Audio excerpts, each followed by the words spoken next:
नमस्कार, ग्लोबल न्यूजमा स्वागत छ। म उषा काफले। नमस्कार, म वसुधा केसी। सुरुमा हेडलाइन्स।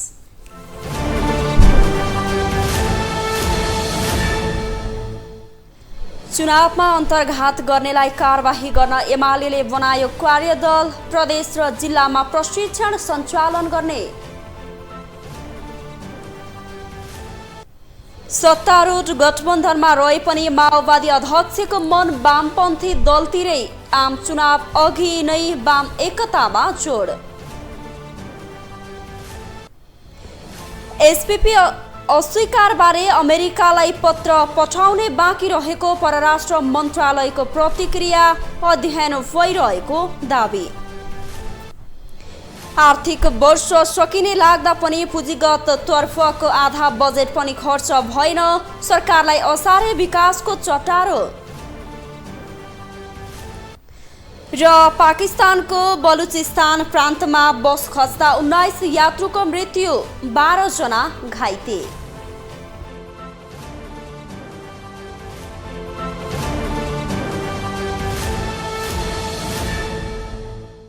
ग्लोबल न्यूज अब विस्तारमा।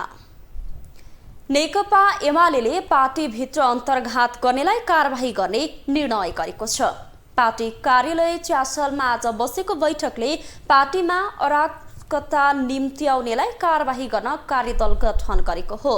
प्रचार विभाग प्रमुख पृथ्वी सुब्बा गुरुङले स्थानीय तहको निर्वाचनमा गठबन्धन र सरकारको घेराबन्दी बीच पहिलो शक्ति नबनेपछि पार्टीभित्रकै अराजकताका कारण पार्टीले सोचे जस्तो परिणाम ल्याउन नसकेको निष्कर्ष निकालेको बताउनुभयो। यस्तै एमालेले आम चुनाव लक्षित प्रदेश र जिल्ला स्तरमा कार्यकर्ता प्रशिक्षण कार्यक्रम सञ्चालन गर्ने भएको छ। साथै प्रदेश र जिल्ला स्तरमा कार्यकर्ता प्रशिक्षण, निर्वाचन तयारी लगायतको काम गर्ने निर्णय गर्दै उपाध्यक्षहरूलाई प्रदेशमा खटाइएको छ। गुरुङका अनुसार प्रदेश 1मा वरिष्ठ उपाध्यक्ष ईश्वर पोखरेल, मधेसमा उपाध्यक्ष सुरेन्द्र पाण्डे, बागमतीमा विष्णु पौडेल, गण्डकीमा अष्टलक्ष्मी साक्य, लुम्बिनीमा सुभाष चन्द्र नेमवाङ, कर्णालीमा रामबहादुर थापा र सुदूरपश्चिममा युवराज ग्यावालीलाई संयोजकको जिम्मेवारी तोकिएको छ। एमालेले अहिलेको सत्तारूढ गठबन्धन आगामी निर्वाचनसम्म कायम हुनेमा विश्वास नभएको बताएको छ। पार्टीको सचिवालय बैठकको निर्णय सार्वजनिक गर्ने क्रममा प्रचार विभाग प्रमुख उपमहासचिव पृथ्वी सुब्बा गुरुङले गठबन्धनमा रहेका दलहरूबीच आपसी अविश्वासका कारण गठबन्धन कायम हुन भन्नेमा विश्वास नभएको बताउनुभयो। माओवादी केन्द्रका अध्यक्ष पुष्पकमल दाहालले वाम गठबन्धन आवश्यक रहेको उल्ल्याउनु भएको छ। आज सुरु भएको केन्द्रीय समिति बैठकमा उहाँले वाम गठबन्धन र एकताको विकल्प नभएको बताउनु भएको हो। यसले राजनीतिमा अर्को तरङ्ग पैदा गरेको छ। नेकपा माओवादी केन्द्रका अध्यक्ष पुष्पकमल दाहाल प्रचण्डले वाम गठबन्धन र एकताको विकल्प नभएको बताएका छन्। प्रज्ञा भवन कमलादीमा आइतबारदेखि सुरु भएको केन्द्रीय समिति बैठकमा बोल्दै उनले यस्तो बताएका हुन्। अहिले पनि छ सम्भावना त्यो भयो भने त वामपन्थी एकता सम्भव छ नि त, नहुनु पर्ने कुरो के छ। तर तिनै प्रचण्डले स्थानीय तह निर्वाचन अघि 22 वैशाखमा चितवनको भरतपुरमा पुगेर रेणु दाहाल र चित्रसेन अधिकारीको टिमलाई भरतपुरले अनुमोदन गरे वाम लोकतान्त्रिक गठबन्धन अरु 10-20 वर्ष कायम राख्ने प्रतिबद्धता जनाएका थिए। चुनावी सभालाई सम्बोधन गर्दै प्रचण्डले भरतपुरमा कांग्रेस माओवादी गठबन्धनलाई स्वीकार गरे मात्र देश दुर्घटनामा जानबाट बच्ने जिकिर समेत गरेका थिए। चुनाव सकिएको पुग अपुग 2 महिनामै किन प्रचण्ड वाम लोकतान्त्रिक नभएर वाम गठबन्धन हुनुपर्नेमा जोड दिन थाले? यो लोकतन्त्रको आवश्यकता हो भनेर तपाईँ चितवनवासी जनताले उत्साहपूर्ण ढङ्गले भोट हालेर यो टिम रेणु दाहाल र चित्रसेन अधिकारीको टिमलाई विजयी गराउनु भयो भने म निकै उत्साहित हुनेछु र यो गठबन्धनलाई 10, 15, 20 वर्ष लाने मेरो प्रतिबद्धता हुने। केन्द्रीय समिति बैठकमा प्रदेश समितिबाट रिपोर्टिङ सकिएपछि अध्यक्ष प्रचण्डले वाम ध्रुवीकरण र एकता गर्नुपर्ने बताएका हुन्। उनले एमालेसँग पनि फेरि एकता र सहकार्यको सम्भावना नसकिएको पनि जिकिर गरेका छन्। प्रचण्डले एमालेका केही नेताहरूका कारण वाम गठबन्धनको कुरा अघि नबढेको दावी गरे। पछिल्लो समय वाम गठबन्धनबारे बहस र चर्चा जारी छ। वामपन्थी दलका नेताहरूले यसलाई बहसको विषय मात्रै बनाइरहेका छैनन्, भित्र माहौल पनि बनाइरहेको चर्चा छ। तर दलहरूको आफ्नो अडानका कारण यसले मूर्त रूप लिन भने सकिरहेको छैन। तर प्रचण्डले नै आवश्यकता महसुस गरेपछि भने चुनाव अघि नै राजनीतिक कोर्स परिवर्तन हुने विश्लेषण भने गरिएको छ। धेरै छ। सङ्घको निर्वाचन अगाडि नै त्यो सम्भावना छ। अहिले सुरु हुन्छ। अब त्यो बिस्तारै चाहिँ फेरि कम्युनिस्ट एकता गर्नु पर्यो भने, किनभने विभाजनको चाहिँ मुख्य नायिकै चाहिँ ओलीले हो। माइनस ओली अहिले पनि एमाले, माओवादी या चाहिँ माधव नेपालीहरूको पार्टी चाहिँ एक ठाउँमा उभिनलाई एक हप्ता पनि लाग्दैन। सङ्घ र प्रदेशको निर्वाचन नजिकैसँगै प्रचण्डले यस्तो दावी किन गरे? साँच्चै वाम एकता गर्न वा वाम एकताको बिगुल फुकेर कङ्ग्रेस तर्साउन? त्यसो त माओवादी केन्द्रभित्र कङ्ग्रेससँग गठबन्धन गर्न नहुने स्वर चर्कोसँग नउठिरहेको भने होइन। गठबन्धन गर्नु परे निर्वाचनमा गम्भीर रूपमा सोच्नुपर्ने भन्दै नेताहरूले नेतृत्वलाई ध्यान आकर्षण गराइरहेका भने छन्। उनीहरूले कङ्ग्रेस गठबन्धनमा इमान्दार नभएको आरोप लगाउँदै आगामी दिनहरूमा उसँग गठबन्धन गरेर निर्वाचनमा जाँदा सोच्नुपर्ने बताएका हुन्। तही परिस्थितिको मौका छोपी प्रचण्डले काङ्ग्रेसलाई साइजमा ल्याउन यस्तो दावी गरेका त होइनन्। यदि त्यसो भए काङ्ग्रेसलाई सङ्घ र प्रदेशको निर्वाचनमा वाम लोकतान्त्रिक गठबन्धन रहिरहे थप दबाव र चुनौती बढ्ने पक्का छ। क्यामेरामा विजय ठकुराठीका साथमा विकास आचार्य, काठमाडौँ। नेपालमा संघीयताको औचित्यबारे पुनः बहस सुरु भएको छ। संघीयता कार्यान्वयन सुरु भएको आधा दशकमै संघीयताबारे बहस सुरु भएको हो। के नेपालका लागि संघीयता गाढो भएको हो? पछिल्लो समय दलहरूले नभए पनि दलका नेताहरूले संघीयताको खारेजीको माग गर्न थालेका छन्। नागरिक स्तरबाट पनि चर्को विरोध सुरु भएको छ। आखिर किन प्रश्न उठ्यो संघीयताबारे? संघीयता कार्यान्वयनमा आएको 5 वर्ष पनि पूरा भएको छैन। तर खास गरी प्रदेश सरकारले गरेको कतिपय काम कारबाहीलाई लिएर यति बेला पुनः यसको औचित्यमाथि दलका नेताहरूले नै सवाल खडा गर्न थालेका छन्। गाउँ गाउँमा सिंहदरबार भनेर नारा दिई सुरु गरिएको संघीयता किन काम छैन भनेर नेताहरू भन्दैछन् त? पक्कै हो। किन भन्दा यति धेरै मन्त्रीमण्डल, यति धेरै सरसुविधा दिएर प्रदेशको सातै प्रदेशका सरकारहरू संसद चलाउन नेपालको नेपाली जनताले तिरेको करबाट सम्भव देखिएन।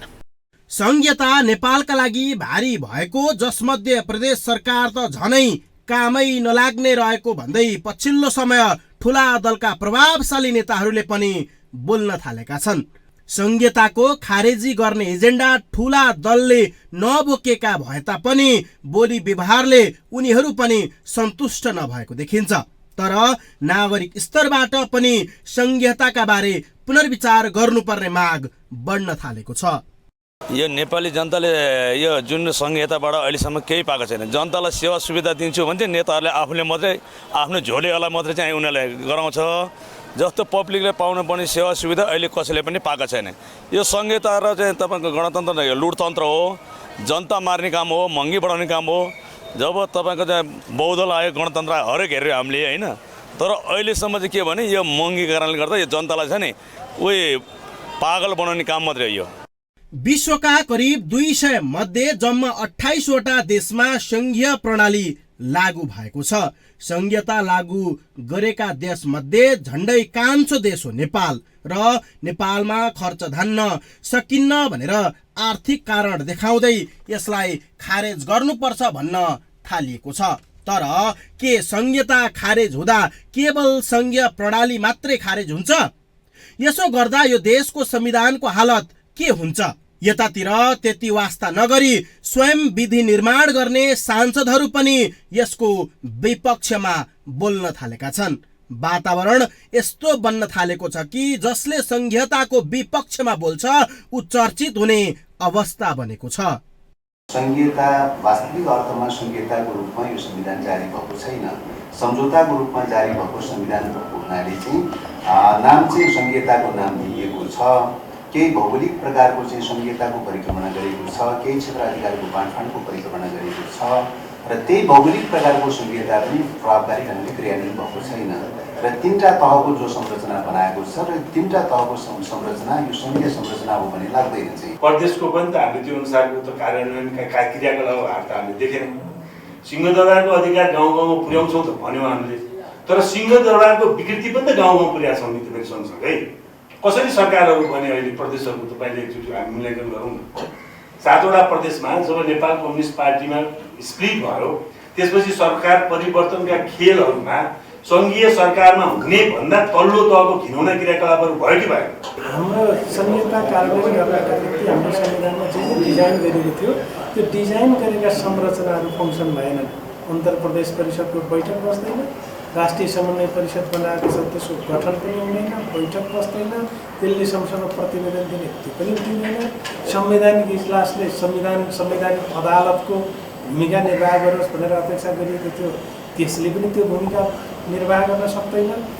संघीयतालाई फेसिलिटेट गर्ने ढङ्गका फैसलाहरू आइराखेका छैनन्।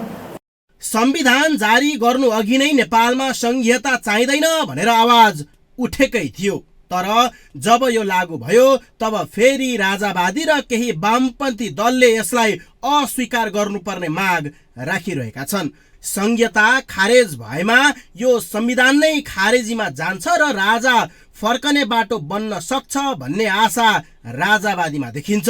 यसकारण उनीहरू वर्तमान संविधानको विरोध गरिरहेका छन् र केही वाम दल भने विकेन्द्रीकरणको पक्षमा देखिन्छन् र केही मानिस भने आर्थिक हिसाबले यो खर्चिलो भयो भनेर बताइरहेका छन् र उनीहरूको बोलीलाई सरकारको अकर्मण्यताले मद्दत गरिरहेको छ। यदि रोजगारीको अवस्था सुशासन दिन सकेको भए यति धेरै प्रश्न उठ्ने थिएन, तर देश संघीय प्रणालीमा गए पनि सरकारले बजेट केन्द्रबाट नै वितरण गर्ने, दलहरूले उम्मेद्वार समेत काठमाडौँबाटै तय गर्ने काम जारी राखेका छन्। यहाँसम्म कि प्रदेश सरकारले एउटा कर्मचारी सरुवा समेत गर्न सक्दैन। यी र यस्ता हरकतले संघीय प्रणाली सङ्कटमा जाने हो कि भन्ने सङ्केत देखिन थालेको छ। क्यामेरामा गणेश पूर्व छाने मगरका साथमा विकास आचार्य, काठमाडौँ। अब पालो ग्लोबल भोइसको।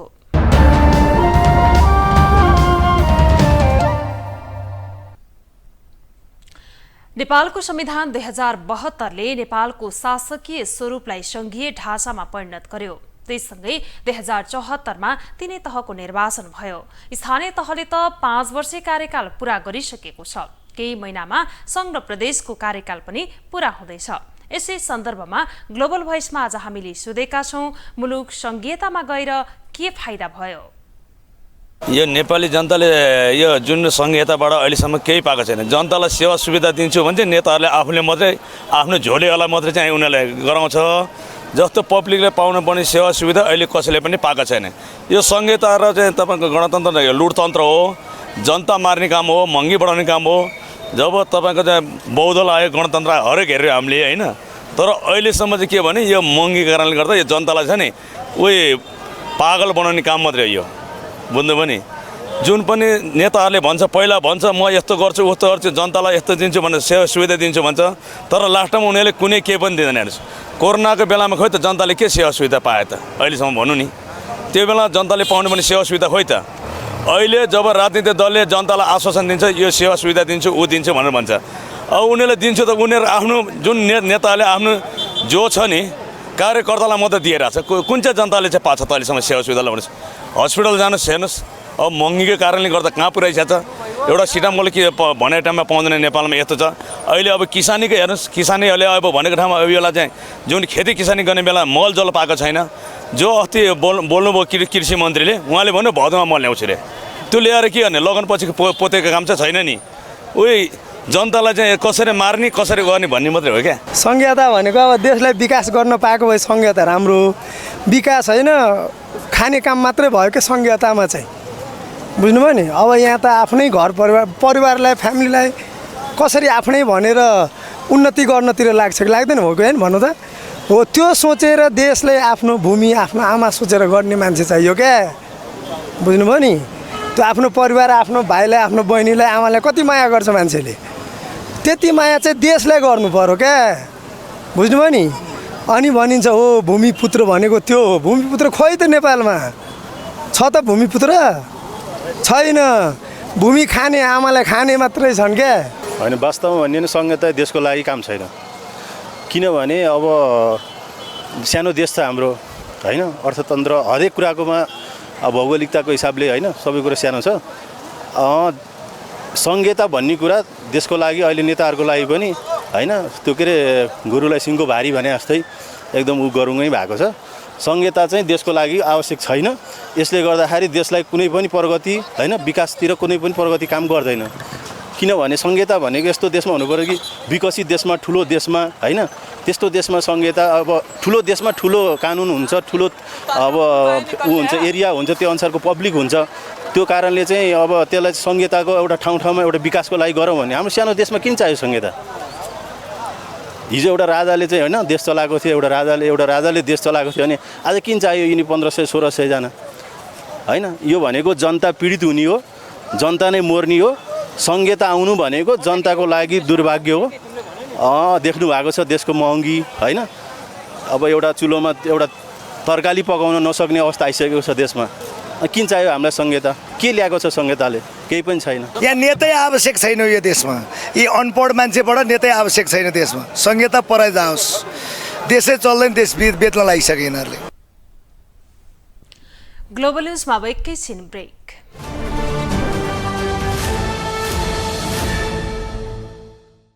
ब्रेकपछि स्वागत छ अब बाँकी न्युज सरकारले अमेरिकी स्टेट पार्टनरशिप प्रोग्राम एसपीपीमा सहभागी नहुने निर्णय गरेको 2 साता पुग्न लाग्दा पनि अमेरिकालाई पत्रचार नगरेको खुलेको छ गृहमन्त्री बालकृष्ण खाँडले संसद बैठकमा अमेरिकालाई पत्र पठाएको भन्नुभएको थियो तर परराष्ट्र मन्त्रालयले अहिलेसम्म पत्रचार नभएको स्पष्ट पारेको छ असार 16 गते काठमाडौँमा भएको एक कार्यक्रममा नेकपा एमालेका नेता डाक्टर भीम रावलले सरकारले अमेरिकालाई एसपीपी लागू नगर्ने पत्र नै नलेखेको बताएका थिए गृहमन्त्री बालकृष्ण खाँडले अमेरिकालाई पत्र पठाइसकेको जानकारी संसदमा दिएका थिए तर रावलले भने सरकारले अमेरिकालाई पत्र नै नपठाएको दाबी गरेका थिए यदि पत्र पठाएकै भए सरकारले सार्वजनिक गर्नुपर्ने रावलको भनाइ थियो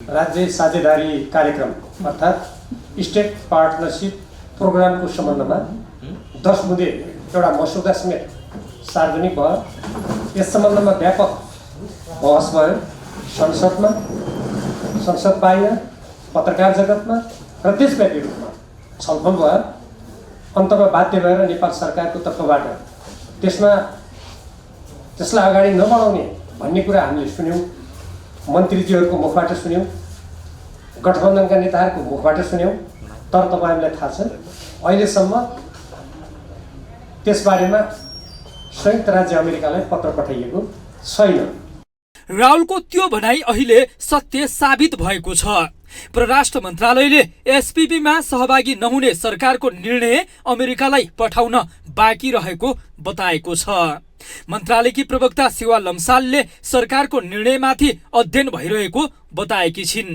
एसपीपीमा सहभागी नहुने भनी सरकारले गरेको निर्णय मन्त्रालयमा प्राप्त भएको तर अमेरिका पठाइ नसकेको प्रवक्ता लम्सालको भनाइ छ नेपाल सरकार मन्त्री परिषदको निर्णय अनुसार तपाईँले भने जस्तै एउटा म्यान्डेट प्राप्त भएको अवस्था छ तर अब हामी के छ भने हामीले परराष्ट्र मन्त्रालयले काम गर्दाखेरि अलिक थरो अध्ययन गरेर सबै कुराहरू स्टडी गरेर मात्रै अनि हामीले त्यसको पत्राचार गर्नुपर्ने भएकोले हामी अलिकति पत्राचार त्यो उसहरूलाई चाहिँ अध्ययन गर्ने नै क्रममा छौँ र यसलाई उपयुक्त समयमा डिप्लोमेटिक च्यानलबाट हामीले चाहिँ नेपाल सरकार मन्त्री परिषदको निर्णयलाई कार्यान्वयन गर्छौँ।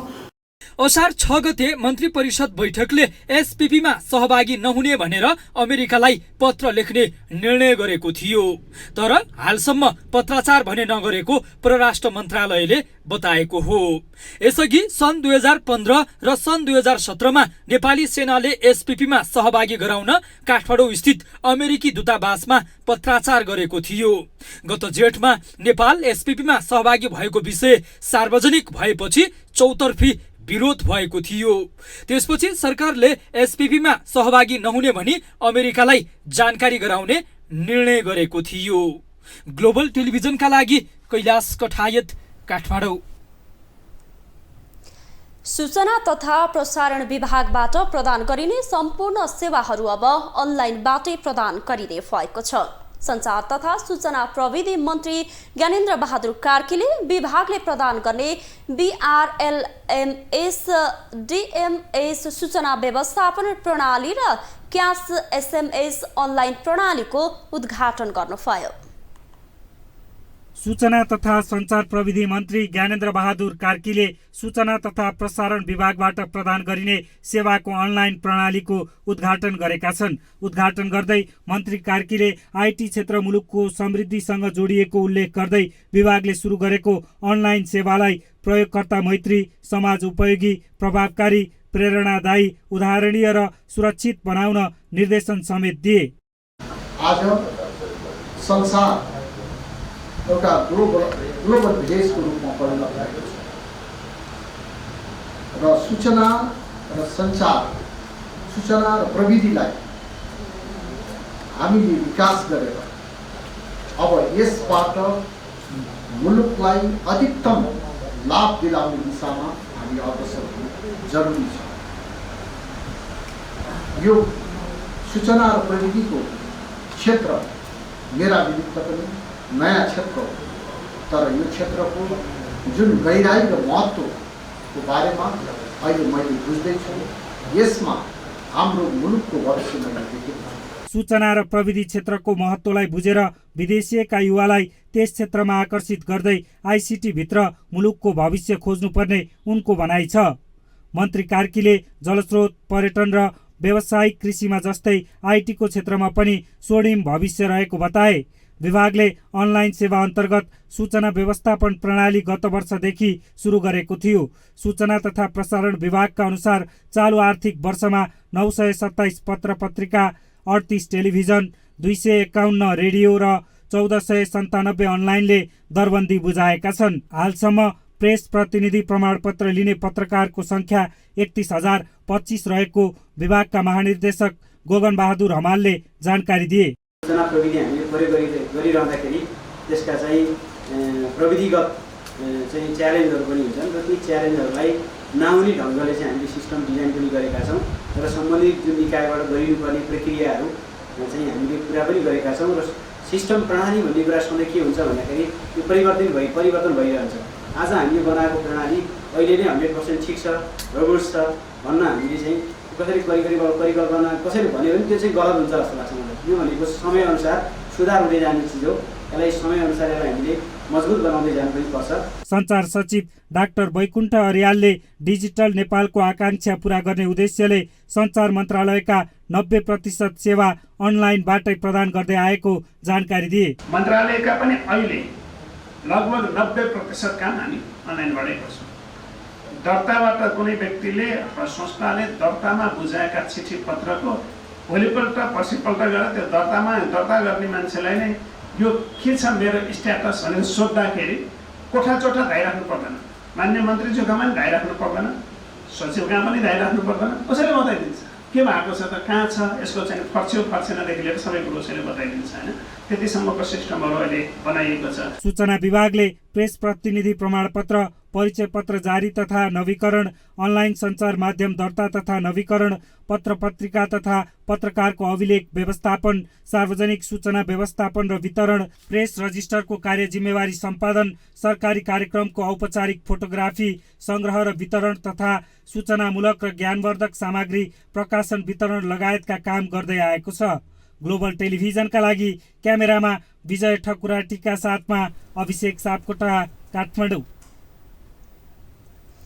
सञ्चार तथा सूचना प्रविधि मन्त्री ज्ञानेन्द्र बहादुर कार्कीले विज्ञापन उत्पादन, विवरण, प्रकाशन तथा प्रसारण सम्बन्धी आचार संहिता 1 हप्ताभित्रै कार्यान्वयनमा ल्याउन निर्देशन दिनुभएको छ। विज्ञापन बोर्डले काठमाडौँमा आज गरेको कार्यक्रममा आचार संहिता सार्वजनिक गर्दै मन्त्री कार्कीले 1 हप्ताभित्र अनुभूति हुने गरी कार्यान्वयनमा लैजान निर्देशन दिनुभएको हो। उहाँले विज्ञापन क्षेत्रलाई स्वस्थ र मर्यादित बनाउनका लागि जारी गरिएको आचार संहिताको प्रभावकारी कार्यान्वयन हुनुपर्ने स्पष्ट पार्नुभयो। उहाँले आचार संहिता कार्यान्वयनमा व्यवधान खडा भए मन्त्रालय त्यसलाई तत्काल हटाउन लागि पर्ने प्रतिबद्धता व्यक्त गर्नुभयो। जुन अस्वस्थ प्रतिस्पर्धा छन्, विकृति छन्, विसङ्गति छन्, तिनीहरूलाई एकै दिनमा यही आचार संहिताले अन्त गर्छ भनेर भन्यौँ भनेदेखि त्यो एकाङ्की हुन सक्दछ। तर त्यस दिशामा यो प्रभावकारी हुन सक्यो भनेदेखि यो आचार संहिताको हामीले जारी गरेको यसको ओज र यसको महत्त्व रहनेछ।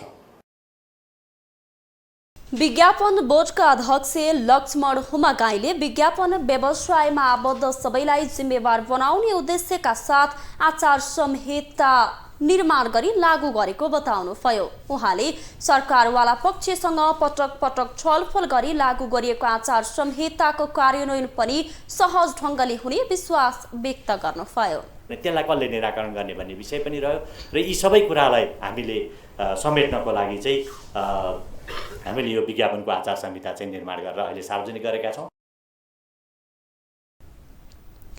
पत्रकार महासंघका अध्यक्ष विपुल पोखरेलले विज्ञापन बजारमा देखिएका विसङ्गति समाधान गर्ने गरी आचार संहिता जारी भएको दावी गर्नुभयो। उहाँले आचार संहिता कार्यान्वयनमा केन्द्रित हुन विज्ञापन बोर्डलाई आग्रह गर्नुभयो।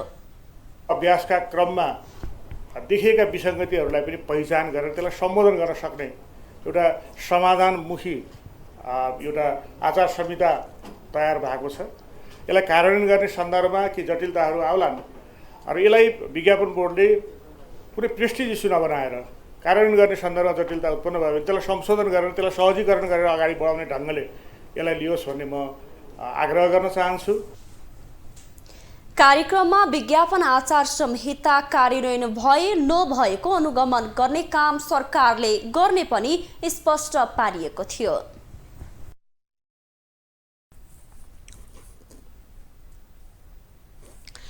काठमाडौँ उपत्यकाका विभिन्न ठाउँमा 1 दर्जन बढीमा हैजा संक्रमण पुष्टि भएको छ। काठमाडौँको बागबजारमा एकै परिवारका 2 सदस्यलाई एकैपटक अचानक काठमाडौँमा पहिलो पटक हैजा देखिएको थियो। उनीहरूले प्रयोग गरेको पानीको नमुनामा कोलिफर्म देखिएको बताइएको छ। त्यसैता यसको संक्रमण क्रमशः विस्तार हुँदै गइरहेको छ। सरुवा रोग विशेषज्ञ डाक्टर शेरबहादुर पुनका अनुसार हैजालाई घातक संक्रामक रोगको रूपमा लिइन्छ। भिब्रियो कोलेरा नामका जीवाणुको कारणले हैजा रोग हुने गर्दछ। संक्रमण भएको केही घण्टादेखि 5 दिनसम्म लक्षणहरू देखा पर्ने गर्दछन्।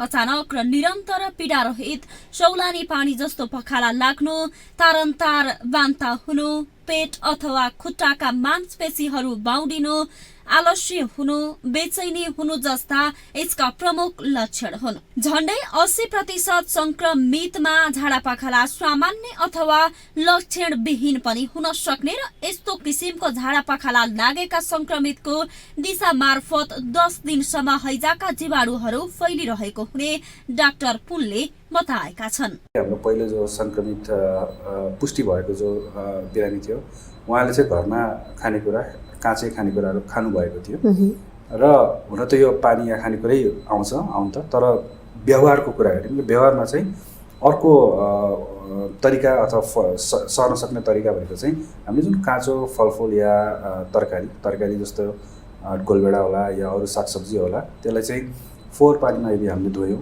भन्यो भने पनि त्यताबाट लाग्दो रहेछ।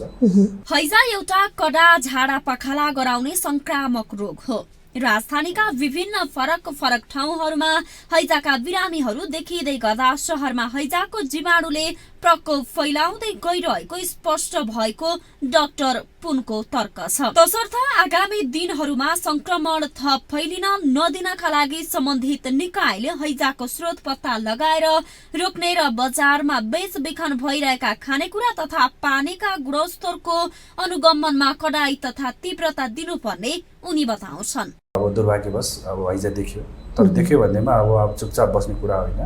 यसको लागि चाहिँ हामीले सक्रियताका साथ एउटा सम्बन्धित निकायको काम हुन्छ, एउटा चाहिँ हाम्रो काम हुन्छ भन्छु मैले। यसमा चाहिँ अब सम्बन्धित निकायको लागि के भन्दाखेरि चाहिँ उहाँहरूले चाहिँ अहिले जुन हैजा फैलिरहेको अवस्था छ त्यसलाई चाहिँ रोक्ने कोसिस गर्नु पर्यो भने अर्को चाहिँ बजार अनुगमन। किन भन्दा अहिले पनि बजारमा अब खानेकुराहरू पानीहरू प्रशस्तै मतलब त्यो व्यापार भइरहेको अवस्था छ, त्यसको चाहिँ अब कडी कडा गर्नु पर्यो। र हाम्रो पक्षबाट पनि हामीले चाहिँ अब खानेकुरा पानी र व्यक्तिगत सरसफाइमा ध्यान दिनुपर्छ। हरेक वर्ष जस्तो नेपालमा हैजा देखिँदै गर्दा फैलिसकेपछि भन्दा फैलिनु अगाडि नै तयारी तथा योजना बनाउन आवश्यक रहेको देखिन्छ। यसका साथै स्वास्थ्यकर जीवनशैली अपनाउन र खानपानमा विशेष ध्यान दिन समेत आवश्यक छ। ग्लोबल टेलिभिजनका लागि प्रनिसा अधिकारीको रिपोर्ट। काठमाडौँको धुम्बाराईमा अवस्थित हेम्स हस्पिटलले डर्माटोलोजी तथा प्लास्टिक सर्जरी सेवा सुरु गरेको छ। अत्याधुनिक उपकरणसहित अस्पतालले सुरु गरेको सेवाको अध्यक्ष आरएस भण्डारीले उद्घाटन गर्नुभयो। हेम्स हस्पिटलले अत्याधुनिक उपकरणसँगै डर्माटोलोजी सेवाको सुरुवात गरेको छ। अध्यक्ष आरएस भण्डारीले सेवाको आइतबार उद्घाटन गरे। सेवा सुरु भएसँगै छाला, कपाल र नङ रोगहरूको परामर्श, यौन रोगको परामर्श तथा उपचार समेत सुरु भएको छ। केलोइड र हाइपरट्रोफिक दाग व्यवस्थापन, पिगमेन्टेसन, छाला कायाकल्प सहितका छाला र यौनजन्य रोगको समेत उपचार सुरु भएको हो। हामीले दिने यहाँनिर सुविधाहरू भनेको चाहिँ अब छालाको रोगहरू, कपाल सम्बन्धी समस्याहरूको बारेमा सबै हामीले दिन्छौँ। त्यसमा चाहिँ हामीले गर्नेहरू प्रोसिजर्सहरूमा चाहिँ लेजर प्रोसिजर्सहरू छ हाम्रो, जसको अन्तर्गत चाहिँ हाम्रो कुनै किसिमको मुसाहरू छ, मुखमा भएको केही दागहरूको छ, टाटोहरू हटाउनुको लागिदेखि लिएर हाम्रो सानसानो फ्रेकल्सहरूदेखि लिएर हटाउन हामीले लेजरको युज गर्छौँ। त्यसको सँगसँगै यदि कोही व्यक्तिहरूले आफ्नो अनचाही कपालहरू जुन आउँछ फेसमादेखि लिएर जिउहरूको कुनै पनि भागमा यदि हेयर रिमुभल गर्न चाहनुहुन्छ पनि हामीले त्योको पनि सुविधा हाम्रोमा छ। आइतबार सेवा सुरु भएसँगै दक्ष जनशक्तिबाट दैनिक रूपमा सेवा प्रदान गर्ने अस्पतालले जनाएको छ। यो हामीले अब अहिले जुन मान्छेमा जुन कन्सियसनेस बढेको छ छाला सम्बन्धी लिएर, सानसानो दागदेखि लिएर होस् या कपाल झर्ने समस्याहरू होस्, त्यसको लागि चाहिँ व्यक्तिहरू हामी कहाँ आउने गर्नुहुन्छ। अब के अरे कसैको लागि हामीले मेन ट्रिटमेन्ट्सहरू भनेको जुन अघि मैले भने एक्नेको लागि भयो, जुन हामी चायापोतो हुन्छ, मेलाजमा भयो, जो चाहिँ एकदमै क्रोनिक किसिमको छालाको रोगहरू, जो चाहिँ हजुरको आजको भोलि नै निको हुने चिज होइन, एकदमै लामो समय लाग्छ। त्यसको लागि चाहिँ धैर्यताको जरुरी पर्छ। र जति पनि हामीले प्रोसिजर्सहरू यहाँ गर्छौँ त्यो चाहिँ हामीले सपुत मूल्यमा राखेको छौँ अहिले होइन। अनि त्यसबाट गर्दा चाहिँ अब एकचोटि मात्र गरेर हुँदैन, कुनै कुनै प्रोसिजर्सहरू छ जो चाहिँ हामीले तपाईँको महिना दिनमा रिपिट गर्दै जानुपर्ने हुन्छ। 5 देखि 8 सेसन गर्नुपर्ने हुन्छ। कसैलाई 5 सेसनले पनि राम्रो गर्छ भने कसैको चाहिँ लामो समयसम्म पनि जानुपर्ने हुन्छ, जसमा चाहिँ अब कपालमा गर्ने पिआरपीदेखि लिएर डर्मा रोलरदेखि लिएर फेसमा गर्ने पिआरपी, लेजरहरू सबै इन्क्लुड हुन्छ। सेवा सुरु भएपछि अब सबै खाले छाला सम्बन्धी समस्याको समाधान गर्ने अस्पतालले बताएको छ। ग्लोबल टेलिभिजनका लागि क्यामेरामा विजय ठकुराटीका साथमा अभिषेक सापकोटा, काठमाडौँ। भारत सरकारले अनुदान सहायता स्वरूप 75वटा एम्बुलेन्स र 17वटा विद्यालय बस नेपाललाई उपहार दिएको छ। शिक्षा, विज्ञान तथा प्रविधि मन्त्री देवेन्द्र पौडेलको उपस्थितिमा आज नेपालस्थित भारतीय राजदूतावासले विभिन्न सङ्घ संस्थामा 75वटा एम्बुलेन्स र 17वटा विद्यालय बस उपहार दिएको हो। नेपालका विभिन्न जिल्लामा अवस्थित विशेष गरी स्वास्थ्य र शिक्षाको क्षेत्रमा काम गर्ने विभिन्न सरकारी, गैर सरकारी तथा गैर नाफामूलक संस्थालाई एम्बुलेन्स र बस उपलब्ध गराएको दूतावासले जनाएको छ। एम्बुलेन्स र बस प्रदान गरिएको कार्यक्रममा नेपालका लागि भारतीय राजदूत नवीन श्रीवास्तव सहभागी हुनुहुन्थ्यो। यो सहयोग भारत स्वतन्त्र भएको 75औं वर्षगाँठको अवसरमा प्रदान गरिएको हो। भारतले सन् 1994 यता नेपालमा विविध जिल्लामा अवस्थित विभिन्न संस्थाहरूलाई 940वटा एम्बुलेन्स र 184वटा विद्यालय बस उपहार स्वरूप प्रदान गरिसकेको छ।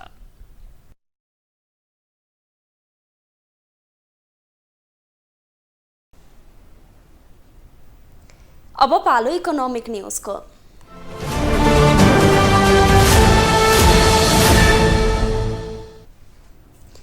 चालू आर्थिक वर्ष 2078-79 सकिन अब 2 हप्ता मात्र बाँकी छ। तर सरकारले पुँजीगत तर्फको कुल बजेटको आधा समेत खर्च गर्न सकेको छैन। राष्ट्रिय गौरवका आयोजनाको खर्च अत्यन्तै कमजोर छ। बजेट खर्चमा सुस्त सरकारलाई अहिले असारे विकासको चटारो छ। बजेट सक्नकै लागि आर्थिक वर्षको अन्त्यमा विकास निर्माणमा तात्तिने प्रवृत्ति नेपालमा अहिलेसम्म जारी छ। सरकारले हरेक वर्ष आर्थिक वर्षको सुरुवातबाटै बजेट खर्चमा तीव्रता दिने बताउँदै आएको छ। तर वर्षको अन्त्यतिर असारे विकासको चटारोले भ्याइ नभ्याइ हुने गर्दछ। अहिले पनि सरकारलाई असारे विकासको चटारोले भ्याइ नभ्याइ छ। असार लागेसँगै दैनिक खर्चको प्रतिशत निरन्तर उकालो लागेको छ। तर पनि पुँजीगत बजेटको 40% भन्दा बढी खर्च हुन सकेको छैन। खर्चको अवस्थाको कुराकानी गर्दा पुँजीगत खर्चतर्फ हामीले 40% प्लस पुँजीगत खर्च भएको छ भने राष्ट्रिय गौरवका आयोजनाहरूतर्फको प्रगति हेर्दाखेरि 57-58% हाराहारीमा 57+ खर्च पुँजीगत खर्च भएको छ। सरकारले चालुतर्फ 84% बजेट खर्च गरिसकेको छ। तर पुँजीगत बजेटमा भने सरकारको कमजोरी छरपष्ट देखिएको छ।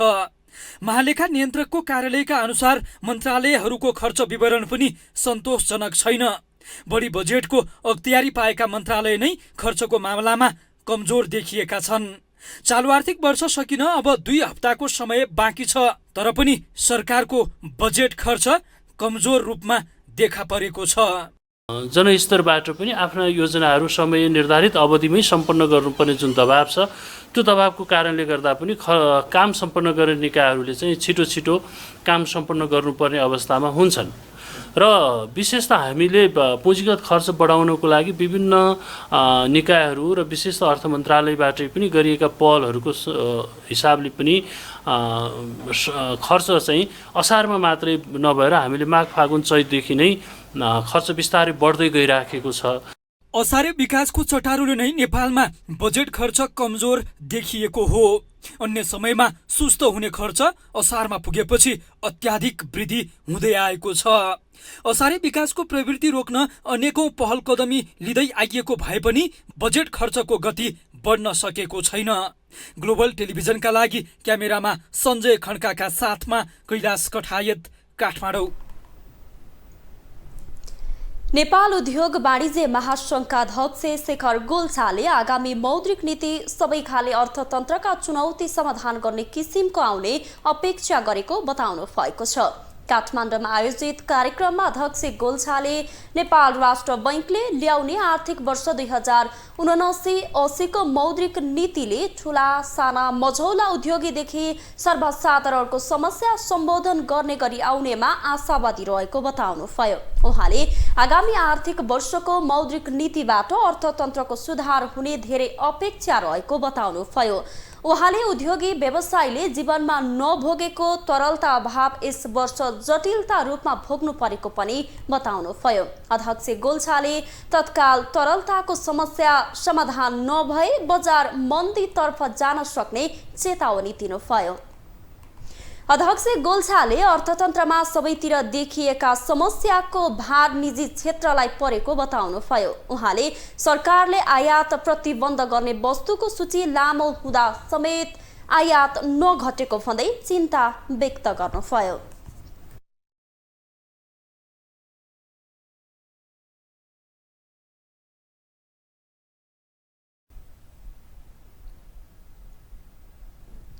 अब इन्टरनेशनल न्यूज।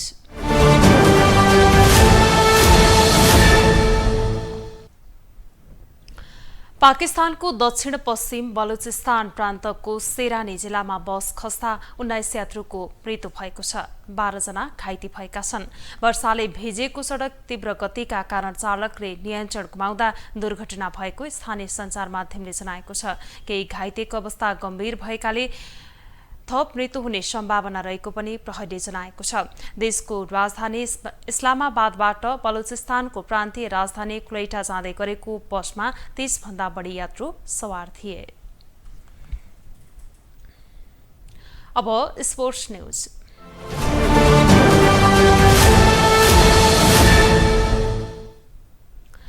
नेपाली अन्डर 20 राष्ट्रिय पुरुष फुटबल टोलीको बन्द प्रशिक्षणबाट 11 खेलाडी बाहिरिएका छन्।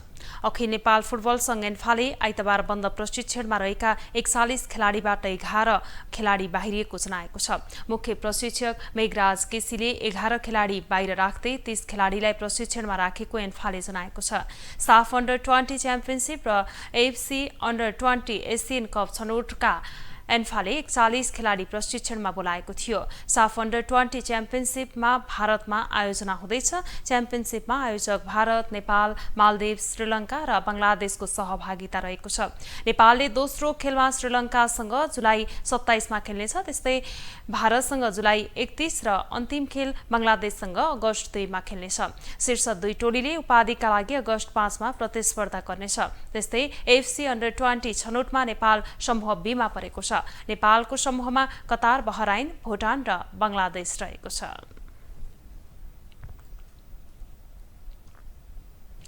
ग्लोबल न्यूजको अन्त्यमा अहिलेसम्मका हेडलाइन्स पुनः एकपटक।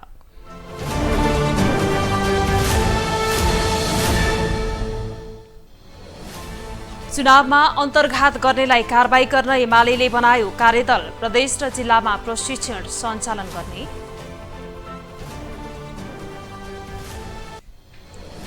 सत्तारूढ गठबन्धनमा रहे पनि माओवादी अध्यक्षको मन वामपन्थी दलतिरै। आम चुनाव अघि नै वाम एकतामा जोड। एसपीपी अस्वीकारबारे अमेरिकालाई पत्र पठाउनै बाँकी रहेको परराष्ट्र मन्त्रालयको प्रतिक्रिया। अध्ययन भइरहेको दाबी। आर्थिक वर्ष सकिनै लाग्दा पनि पुँजीगत तर्फको आधा बजेट पनि खर्च भएन। सरकारलाई असारे विकासको चटारो। र पाकिस्तानको बलुचिस्तान प्रान्तमा बस खस्दा 19 यात्रुको मृत्यु, 12 जना घाइते।